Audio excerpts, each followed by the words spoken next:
Hello guys, in this video I'm going to show you how to crop your picture on the InShot application. But first I just want to mention, don't forget to subscribe to my channel because at 10,000 subscribers I am going to show you my whole YouTube revenue statistics and growth strategy, how to make money online. Now let's jump into it. First of all, open the application on your phone.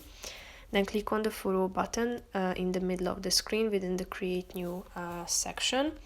And after that you should select the picture that you would like to edit, tap on it, and after that slide to the right side down below until you find the crop button, tap on it.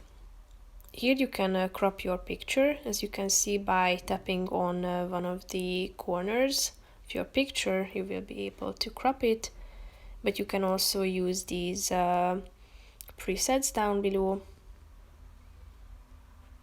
and as you click on the skew button you can also tilt your picture by using this slide.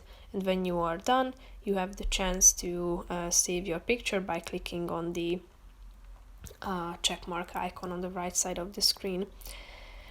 So basically that's it for this video guys. See you in the next one. Bye bye.